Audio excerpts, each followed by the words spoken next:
Awakening universe. Tonight I'm going to be talking about sapphic reads. So this will include any novels, graphic novels, novellas, any literature that includes romance between women. And the reason that I say sapphic instead of say lesbian is because I really want to include all sexualities that could occur between two women, including bisexual, pansexual, and all sorts of other things. So tonight I'm going to be talking about my favorites, including my top 3, which I'm sure you saw from the title. But before that, I want to go over some others that I've read that I enjoyed, but that didn't quite make it into a top 3, just in case you're looking for some more sapphic reads of your own. So basically, the only rules that I have for this is that the sapphic relationship in question has to come from at least one point of view character. So it can't be like a side character that doesn't get their own point of view. It can't be like the best friend or something like that. That's not really the vibe that I'm going for here. I really want the relationship to be front and center in the books that I pick for this. I'd also like to point out that I am not ranking these based on the romance alone, but the book overall. So it's going to keep in mind all of the various aspects of the book, not just the sapphic romance. It's just that all of these include a point of view romance between women. I'm not going to be going into any spoilers, but obviously when I name the book, you're going to know what type of romance will be involved in the book. The first 2 novellas that I have on this list are Come Tumbling Down and Down Among the Sticks and Bones by Shannon McGuire. These 2 books are part of the Wayward Children series. Basically what that series is about is portal fantasies and the children who go on portal fantasy adventures and then trying to rehabilitate themselves basically back to the real world. In these 2 particular books, we primarily focus on Jack and Jill, a pair of twins who go to basically gothic horror land. There is a sapphic element. Again, I don't really want to give it away exactly. These 2 books are probably my favorite from among the Wayward Children series, and not just because of the romance. I just think they have the best atmosphere and they're really fun. These are also really quick reads, so I would definitely recommend them, especially if you're between maybe 2 larger reads. It's really nice to have something quick and fresh, but still immersive to break those up. To note though, the romance doesn't get quite as deep or as fleshed out as some of the others on this list, but these are still worthwhile for a sapphic read. Next up, I have Roadqueen.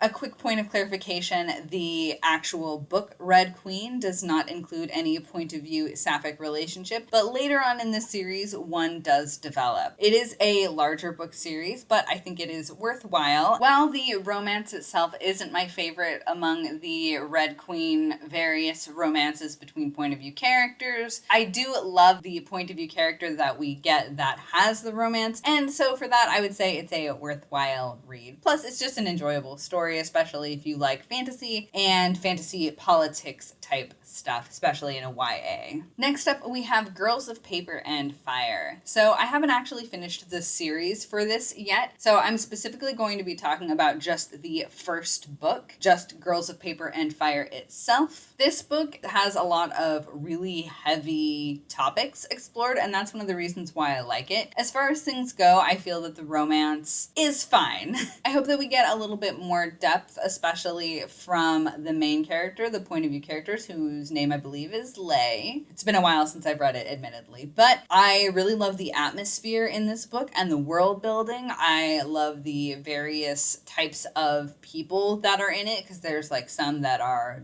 demons and they have like animal features and things like that. I always think that's really cool and that's an interesting element. I definitely think that this is going to go more like fantasy revolution type vibes with the second 2 books, but at least for the first one, it is more about a very contained sphere and this group of girls trying to survive this very horrible situation that they're put into, and all the different ways that they react to it. Those are the reasons why I liked this one. Sweet and Bitter Magic. This is one that I reviewed recently on the channel, not in a dedicated review, but I kind of spoke about it in a wrap-up. This one was, again, okay. I kind of bought the romance. There were definitely times when I didn't really get it. It is a fun standalone, so if you're looking for something light and breezy that's a fantasy with sapphic romance, then I would definitely recommend this one. This one is a graphic novel, and it's about these 2 girls who are going on a series of dates. I don't remember why, but it's like a fake dating situation where one of them, for some competition reason, they set up a thing with each other where this girl, the pink-haired girl, is like, okay, in order for me to give you this one thing, you have to take me out on 3 dates and prove that you're a good girlfriend. I think it's for a motorcycle. Our girl Leo here is a huge motorcycle fanatic. I reread the back copy, which is helpful. Yes, Leo gets her prized motorcycle like lost or bought by her, and in order to win it back, she has to prove what an amazing girlfriend she would be. So she has to spoil her, and through the fake dates that they have agreed on, has to win the motorcycle back. It's cute, tropey, fun, definitely a really enjoyable read. I read it all in one sitting. It's great for summer if you're looking for just a really cute and fun romance. Next we have Skin and Earth, which is a graphic novel, a comic. It has kind of an interesting story behind it because it's actually drawn, written, and entirely created by the musical artist Lights. The accompanying album is one of my favorites of all time. But the comic is about a girl named N who lives in like a post-apocalyptic sort of dystopian world. I don't want to get into it too much because it's a very interesting spoilery type story, and I think it's best enjoyed if you don't have too much context going into it. But suffice to say that our main character is queer and goes on a bunch of adventures, including romantic ones. Next up, we have In the Vanishers Palace. I actually have a really soft spot for this book because I won it in a giveaway done with Cindy for one of her Asian readathons in a previous year, and so I really cherish the copy that I have. But what the book is actually about is it's a Beauty and the Beast retelling. It's quite short. I think it counts as a novella, and in this particular book, the main character is a young girl who has some kind of weird magical thing happen to her. Once again, it's been a little while since I've read it, and in order to pay for getting it fixed, she has to go live with the person who can fix it, who is a dragon slash magical doctor, but she has like a human form and then also this draconic form that I don't want to, again, give too much away about, but it is, let's just say, not a regular dragon, not probably the dragon that you're picturing. Anyway, it's really cool. It's very quick once again, and I liked the development of the romance between them. The pacing is definitely very interesting, very unique, and so I honestly kind of recommend it just for that. If you really want something that's different, this feels very unique and fresh, and I enjoyed it. Next up, we have Ash. This is another retelling, this one of Cinderella. It includes a lot of fairies, a lot of fairy tale stuff. It exists in a very magical world. It follows the main character on her journey dealing with grief over the loss of her parents and dealing with, of course, her evil stepsisters. The romance in this one is also fun, but not quite as developed as I would like. Still very enjoyable, though. Finally, we have Malice. This is the first in a duology and a retelling of Sleeping Beauty, in which our two sapphic heroes are, we have Alice, who would be Maleficent in the Disney version, and Aurora, who would be Aurora in the Disney version. Basically, there's the dark magic practitioner who is kind of hated by society, even though they use her gifts to get what they want. And then there's the princess who is trying to create a better world. I really enjoyed this book, actually, and it almost made it into my top 3, which is why it is so close to them, because after this we're going to go into my actual top 3. I really enjoyed this. The pacing was, again, a little bit funky sometimes, and there was some stuff that I would have liked fleshed out a little bit more, but for the most part I found this really enjoyable. I have heard that the sequel is not as good, which is kind of a bummer, but I'm still excited to check it out, and even if the sequel ends up not being to my taste, I still really enjoyed this one. I know that was kind of a long list, but I hope you enjoyed it. I hope you heard some stuff that really interested you, that you would be able to add to your own lists of sapphic things that you might want to read. But now we're going to move into my top 3. So far, my overall favorite sapphic reads. I'm going to go in reverse order. So my third favorite, second favorite, and number one all-time Sapphic favorite. Number 3 on this list is going to be the Kyoshi Duology by F.C. Yee. This takes place in the universe of Avatar: The Last Airbender, so if you're not as familiar with that, it could be kind of confusing for you. But basically, this follows Kyoshi. If you haven't seen Avatar, then this will be a tiny spoiler for the book. It happens within the first 75 pages, but just giving you a heads up, here's your space for if you want to skip ahead to the next book. Anyway, Kyoshi is the avatar, which basically means she can bend all 4 elements, a position that is unique to her in this world. She goes on a quest for vengeance following something that happens near-ish the beginning of the book. So I adored this duology for a couple of reasons. One, I love Kyoshi. Her development as a character, amazing.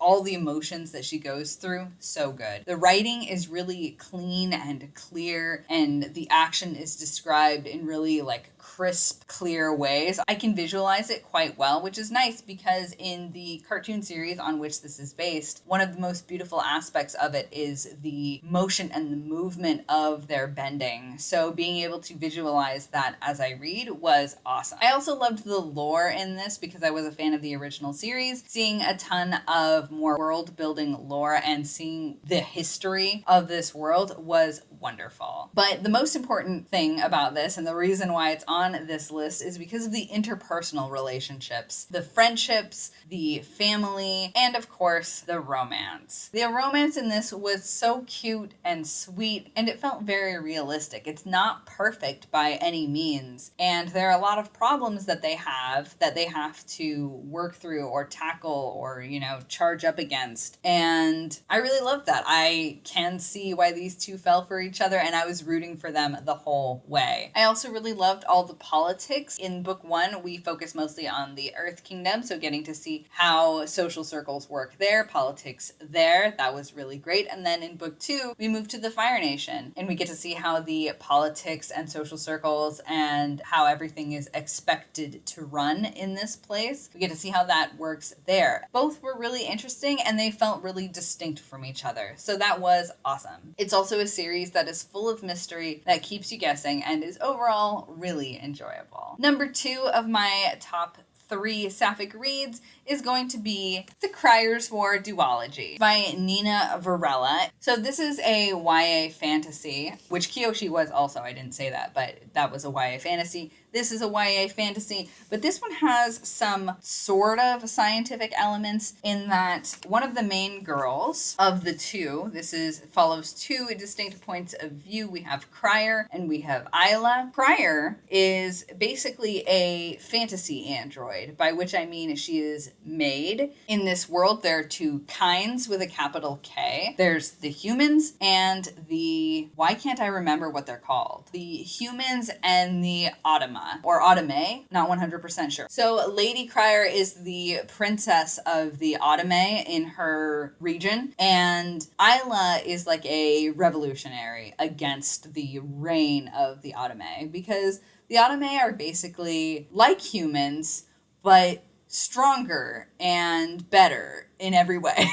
That's not actually true. But they are stronger and much harder to kill. And because of that, it's very easy for them to basically repress the humans. And so this is an enemies to lovers story following the 2 of them. Isla's goal is to murder Crier in revenge for the death of her parents. Her logic is basically, well, I lost the people that I loved the most. Therefore, the king should lose the person that he loves the most, who is his only daughter, Lady Crier. In pursuit of this goal, Isla becomes Crier's handmaiden, which happens basically because Isla saves Crier from falling off a cliff, and then Crier thinks she's really pretty and is like, you should be my handmaiden. And Isla is like, what a great opportunity.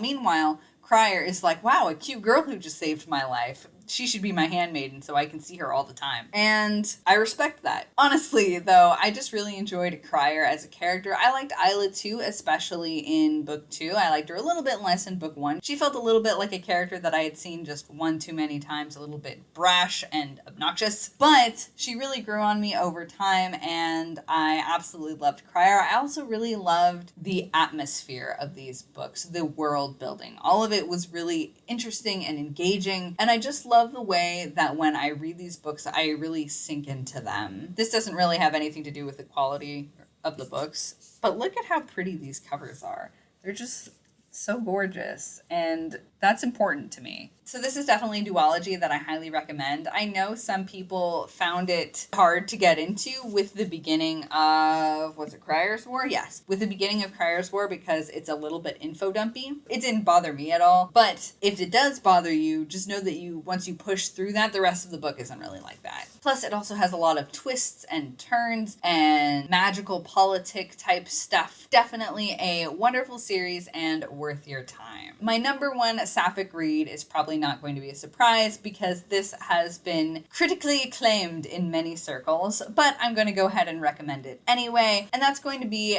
This Is How You Lose the Time by Amal El-Mohtar and Max Gladstone. So this is very short. It is a novella. It is under 200 pages, but don't think that you'll be able to read it quickly because the writing style in this book, the prose, is almost incomprehensibly beautiful in that it is so poetic and over the top with its descriptions that a lot of times you don't even know what's going on. It also doesn't help that the plot itself is very confusing once you get past all of the prose. It sounds like I'm complaining, but these are all positives for me. So red is our first perspective that we get. Our other perspective is blue. And you follow red and blue in a war that spans time. They're both agents that basically boop through the time stream, sowing little bits of, not chaos, but like counter strikes in the form of, I killed this one guy. Now he'll never have the child that would, in 8 generations, have created a problem for my side. This is how they work. They change tiny little things. Well, I mean, it wasn't tiny to that guy that got murdered, but they change things usually via a murder or a shift in something, and they use it to try and get the upper hand. I know blue works for Garden. That's the name of her agency. Red works for,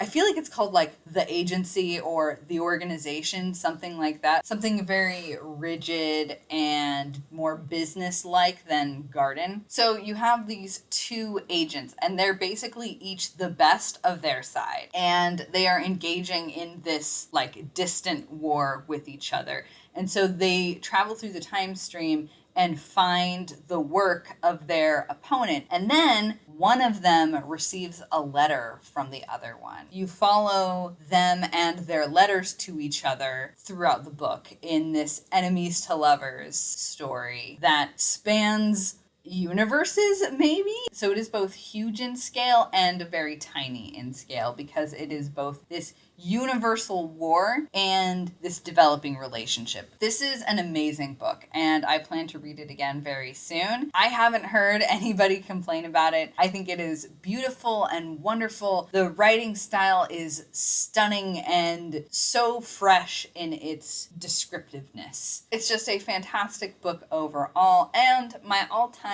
favorite Sapphic read. I hope this helped you find some more reads for yourself. Please, if you have any recommendations, leave them down below. Thank you so much for hanging out with me, and most importantly, have a great night, universe!